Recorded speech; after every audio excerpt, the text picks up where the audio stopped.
Assalamualaikum warahmatullahi wabarakatuh. Apa kabarnya anak-anak hari ini? Semoga kalian dalam keadaan sehat walafiat dan dalam lindungan Allah.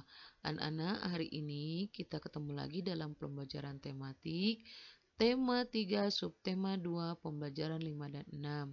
Di mana tujuan pembelajaran ini adalah siswa mampu menjelaskan karakteristik ruang dan pemanfaatan sumber daya alam di lingkungan mereka dengan benar. Siswa mampu menjelaskan cara mengapresiasi karya mozaik dengan benar.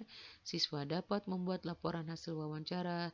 Siswa mampu menjelaskan hak dan kewajiban dalam melestarikan sumber daya alam hewan langka dengan benar.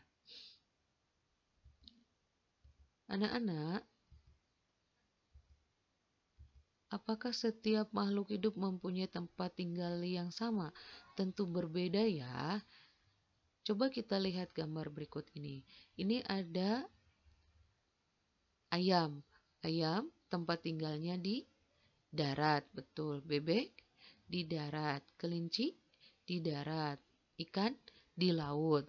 Unta di darat. Kuda laut di darat. Tentunya mereka berbeda-beda tempat tinggalnya. Disesuaikan dengan ciri khas ataupun karakter masing-masing.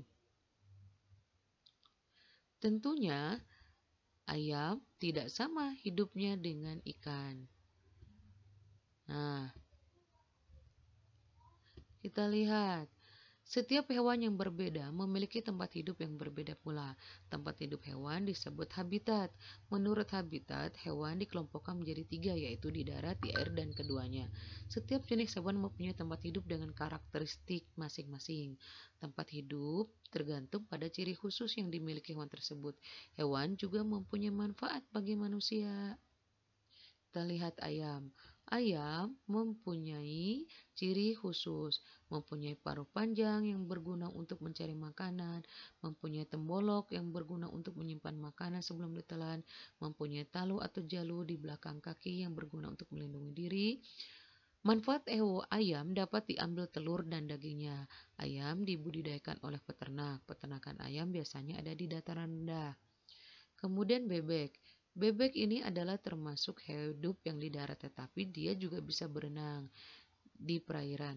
Ciri khusus bebek, paruh berbentuk sudu yang berfungsi untuk memudahkan mencari ikan di lumpur, lehernya panjang untuk memudahkan mengais makanan di air, kakinya berselaput yang berfungsi memudahkan berenang di air, bulunya berlapis lilin yang berfungsi untuk tidak basah saat berenang, tidak mengerami telurnya. Bebek dimanfaatkan daging dan telurnya. Telurnya bisa diolah menjadi telur asin. Bebek dibudidayakan di peternakan. Kelinci. Kelinci mempunyai ciri khusus. Daun telinganya panjang yang berfungsi sebagai penyeimbang tubuh. Memiliki 2 gigi yang lebih besar untuk memotong makanan.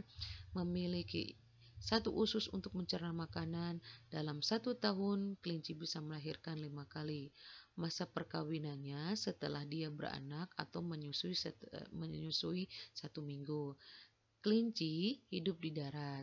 Kelinci dimanfaatkan untuk dipelihara, tetapi juga ada yang bisa dimakan. Ikan.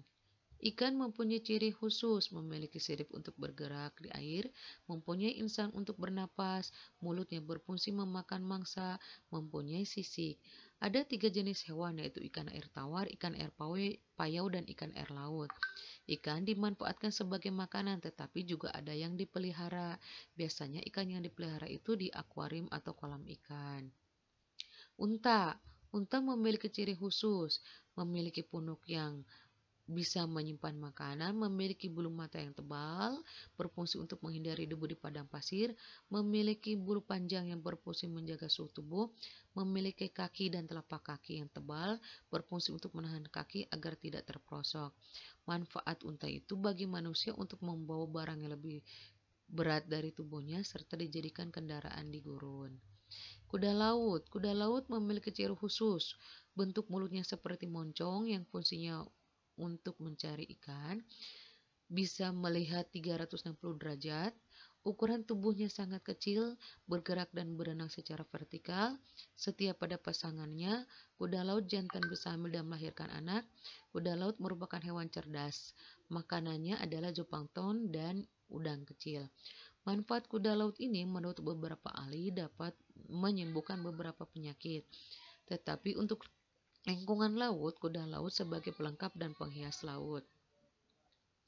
Anak-anak, setelah kemarin kalian mewawancarai dan membuat pertanyaan, selanjutnya adalah membuat laporan wawancara seperti gambar ini ya.